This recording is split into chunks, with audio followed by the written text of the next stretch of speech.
कि दो अंकों की एक संख्या और उसके अंकों को उलटने पर बनी संख्या का जो योग है वो 88 है। यदि संख्या के अंकों का अंतर 4 है तो संख्या ज्ञात करिए और ऐसी कितनी संख्याएं हैं। तो देखिए पहले तो आपको ये समझना चाहिए कि दो अंकों की संख्या क्या होती है और उसको पलटने पर संख्या कैसे बनता है। यदि हम ये मान लें कि एक संख्या मैं लिख रहा हूँ 35 यहाँ पर जो संख्या लिखा हुआ है वो 30 + 5 लिखा हुआ है। इसका मतलब ये है जो इकाई अंक पे होता है उसमें 1 का गुणा होता है और जो दहाई अंक पे होता है उसमें 10 का गुणा होता है। और ऐसे केस में अगर एक संख्या और आ जाए, एक अंक और आ जाए, तो उसमें 100 का गुणा होगा क्योंकि वो सैकड़ा हो जाएगा। तो ये आपको पता होना चाहिए। इसी के अकॉर्डिंग जो 5 लिखा गया है इसमें 1 का गुणा करके और जो 3 लिखा गया है इसमें 10 का गुणा करके 30 + 5 हुआ है। इसके अकॉर्डिंग ये 35 हुआ है। अब इसी को एक्स वाई, अगर एक संख्या x मान ले दूसरी संख्या y मान ले तो इकाई अंक में हम लोग y का में सिर्फ 1 का गुणा करेंगे और दहाई अंक में x में हम लोग 10 का गुणा करेंगे और दोनों को जोड़ देंगे तो ये संख्या बनेगी। तो हमारा जो संख्या मिलेगा वो क्या मिल जाएगा, 10x + y।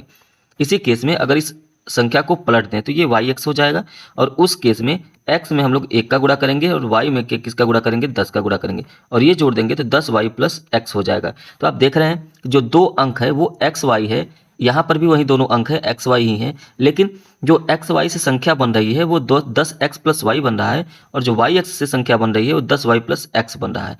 तो ये बात आपको समझ में आ गई होगी। तो यही चीज़ यहाँ पर देखिए कहा गया कि दो अंकों की संख्या। तो सबसे पहले आप क्या करेंगे कि माना अंक बराबर, आप पहले वो दोनों अंक मान लेंगे, एक अंक आपका x और एक अंक आपका y हो जाएगा।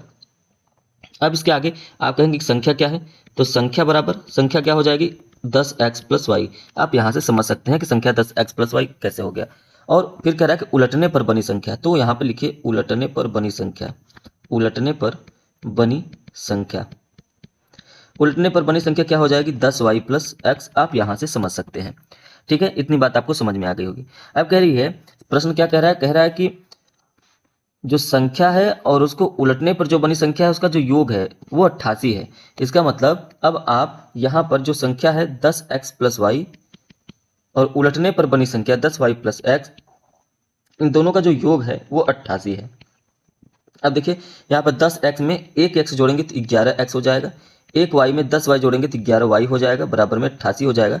11 अगर आप कॉमन ले लें तो x + y बचेगा और इधर 88 बचेगा।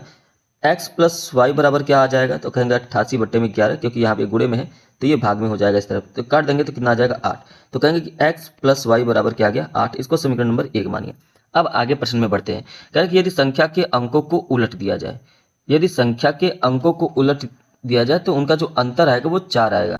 यदि संख्या के अंकों का जो अंतर है, अंक क्या है भाई, अंक आपके हैं x और y, तो ये जो x और y का जो अंतर है वो क्या है, तो वो कहेंगे वो 4 है और इसको समीकरण नंबर 2 मान लेते हैं। ये बात आपको समझ में आ गई होगी।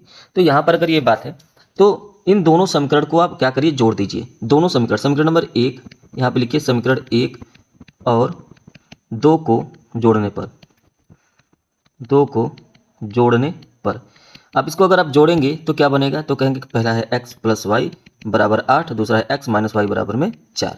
देखिए y से y कट जाएगा, 2x बराबर क्या आ जाएगा 12, 2 से इसको काट देंगे 6 आ जाएगा, x बराबर 6। तो x का जो मान आया 6, इस x के मान को किसी भी समीकरण में रख दीजिए। x + y बराबर 8 समीकरण नंबर 1 है, इसी में रख दीजिए। 6 + y बराबर क्या हो जाएगा 8, तो y बराबर क्या हो जाएगा 8 - 6, तो y के बराबर क्या हो जाएगा 2। तो कहेंगे कि जो x है, जो हमने स्टार्टिंग में अंक माना था यहाँ पर, इसमें जो x है वो 6 है और जो आपका y है वो 2 है। तो जो संख्या बनी थी, एक संख्या बनी थी 10x + y और दूसरी संख्या बनी थी पलटने पर 10y + x। दो ही संख्या बनेगी क्योंकि प्रश्न पूछा ऐसी संख्या कितनी है, तो ऐसी संख्या सिर्फ 2 है। वो कौन कौन सी है ये भी ज्ञात करनी है। तो यहाँ पर देखिए 10 × 6 + 2, 60 + 2 कितना आ जाएगा 62। यहाँ पर हो जाएगा 10 × 2 + 6 और ये 20 + 6 बराबर क्या हो जाएगा 26। तो एक संख्या आपका 62 है और इसको पलटने पर ये 26 बन गई, या तो आप ये कह सकते हैं कि ये 26 है, इसको पलटने पर ये 62 बन गई। तो यही दोनों आपके क्या हो जाएंगे, आंसर हो जाएंगे। उम्मीद है कि ये प्रश्न आपको अच्छे से समझ में आया होगा। लाइक करें, शेयर करें, सब्सक्राइब जरूर करें।